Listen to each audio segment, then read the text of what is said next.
But like most of the league, they ran into a rather unexpected, very stubborn force, Las Vegas.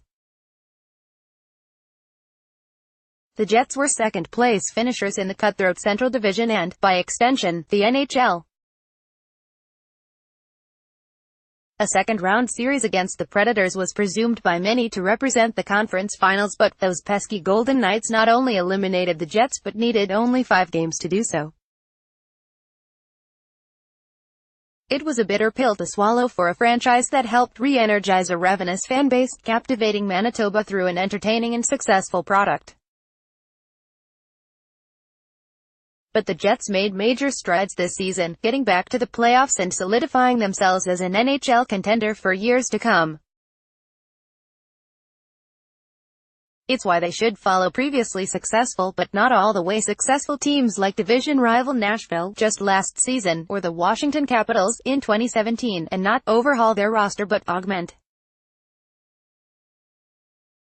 NHL Draft 2018, SN's Mock 3.0, Prospect Rankings. Even though neither of those teams won a Stanley Cup in the following season, the Predators followed losing in the 2017 Cup Final by winning the President's Trophy, and the Capitals followed winning the President's Trophy in 2016 and losing in the second round to winning the President's Trophy in 2017 and losing in the second round, but the process was done properly. Taking stock of what the Jets have, it's not hard to understand why there's so much excitement around the future of this club, and why they'll be considered an NHL favorite entering the 2018-19 season. Among their core group is Patrick Lane, 20, Jack Roslovic, 21, Nikolai Ehlers, 21, Kyle Connor, 21, Josh Morrissey, 22, and Mark Schieffel, 24. They discovered their goaltender of the future in Connor Hellebuyck, a long-standing organizational Achilles heel. They get major contributions from veterans like Dustin Byfuglien and Blake Wheeler. Truth be told, the job for general manager Kevin Cheveldayoff is easy in one regard, and difficult in others. Not in need of a major fix doesn't really put the heat squarely on the general manager, and the team will very likely be good with little to no activity. But how to improve an already very good team through smaller depth moves isn't exactly a simple proposition, but one Cheveldayoff faces. 2018 UFA rankings, forwards, defensemen, goalies. That's not exactly a bad problem to have, though. Jets off-season to-do list 1. Determine Jacob Trouba's future. It seemed for the longest time like the Winnipeg Jets might trade Jacob Trouba. The 24-year-old standout defenseman, headed to restricted free agency come July 1 if no deal is struck, had a long contract negotiation when his entry-level deal expired. The two sides eventually agreed on a 2-year, $6 million contract, but Trouba will be looking for term this time around and is certainly in line for a very large pay raise. The Jets are in a great situation cap-wise, but have a number of other important negotiations coming up. Patrick Lane is entering the final year of his entry-level deal, and it's hard to picture him earning less than $8 million annually. Kyle Connor will also be up for a new contract next summer. Blake Wheeler is entering the final year of his deal and is one of the top point producers in the NHL, and Tyler Myers is yet another Jets headed toward free agency in the summer of 2019. Trouba is 4 years Myers Jr., and whether it was a negotiating ploy or a genuine statement, has expressed his desire to stay in Winnipeg. Jacob Trouba just said he's open to signing a long-term deal with the will meet with his agent shortly. Doesn't want contract negotiations to drag out. I've been down that road before. Also said this team has unfinished business. In some rare instances they get traded. But of the star-studded blue line cast that could have hit free agency in 2019 that featured Erik Karlsson, Drew Doughty, Oliver Ekman-Larsson, and Ryan McDonagh, it feels very unlikely the majority of that group actually makes it that far. It's why there will be such immense interest, and likely an overpayment, for Capitals defenseman John Carlson in about 2 weeks. So in terms of what that means for Winnipeg, they have a commodity that plenty of teams wants. If they want to keep Trouba, trading Myers would make a lot of sense to clear his $5.5 million cap charge. Also waiting in the wings and potentially ready for a full-time NHL job next season is Sami Niku, giving the Jets another young, talented option. More, Erik Karlsson, Phil Kessel top list of possible players on the move too. Figure out the center situation. Winnipeg swung for the fences in acquiring Paul Stastny prior to the 2018 trade deadline and, truth be told, it's hard to argue with the results. No, the Jets did not win a Stanley Cup, but Stastny found in a fountain of youth of sorts, playing between Lane and Ehlers, producing points at a much higher clip. His expiring deal was seen more as a rental acquisition. It's been reported Stastny has interest in returning to Winnipeg.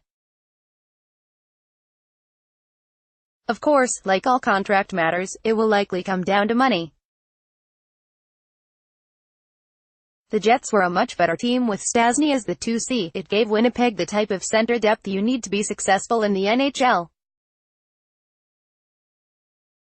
Consider the past 3 Stanley Cup winners, the Washington Capitals of Evgeny Kuznetsov and Nicholas Backstrom, the Pittsburgh Penguins of Sidney Crosby and Evgeny Malkin. Keeping Stastny would be ideal for the Jets, though again, it would come at a cost, which would likely amount to losing Matthew Perreault. With another 3 years at his contract making a hair over $4 million per, Perreault may need to be moved out to free up the cap to re-sign Stastny, should the Jets fly that route. Perreault is a versatile player, a great third-line center who can eat up tough minutes and the exact type of player you want in his role. He's nearly 3 years younger than Stastny, but not as strong an offensive player. Keeping Perreault and losing Stastny would also likely mean reverting to Winnipeg's pre-deadline configuration, with Brian Little at second-line center, barring a very strong training camp from Ryslovic. Perhaps in the last year of Lane's entry level, Cheveldayoff will think Winnipeg should really go for it, bring back all the biggest horses and gear up for another gallop. The Jets probably offer Stastny the best chance at winning a Stanley Cup in 2019, so maybe he'll work with them on the dollars to make things work. But these are all central questions that will need to be answered before they can fill out their depth chart down the middle. 3. Shuffling the defensive deck. When Toby Enstrom returned from injury during the Jets' 2018 playoff run, he was thrust next to Dustin Byfuglien. The Jets and head coach Paul P. Maurice have maintained that the latter plays his best hockey when paired with Enstrom, who 43 regular season games and 11 of the Jets' 17 postseason contests due to injury. Enstrom, who turns 34 in November, is, you guessed it, an unrestricted free agent this summer. It's hard to envision the Jets keeping him with the other cap commitments they need to make, and the young players on the roster who seem capable of stepping into bigger roles. Josh Morrissey would be the logical candidate to be bumped up onto that top pairing, though he forms a pretty formidable duo with Jacob Trouba.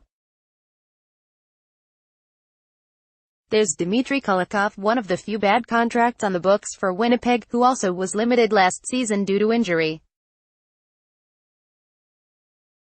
The aforementioned Sami Niku, who will turn 22 in October and has shown loads of potential, certainly may have a future in the Jets' top 4, but thrusting him into that role is a big ask. The only other defenseman under contract for Winnipeg next season is Ben Sherratt, built more for the third pairing. Maybe Niku blows away the Jets' brass this summer and plays his way into that spot. If not though, assuming the Jets bring back Trouba, the Winnipeg defenseman under contract with Byfuglien, Trouba, and Myers, all right-handed, and Morrissey, Kulikov, Sherratt, and Niku, left-handed. Knowing the conventions of hockey, it feels like Kulikov will have the inside track at taking that spot, though in his prior 2 seasons before coming to a very good Winnipeg team he had a negative shot differential, and a negative goal differential in one of those other seasons. Watching the playoffs, it was very apparent the kind of impact Byfuglien can have on a game, so maximizing his potential and finding the optimal partner will be key for the Jets.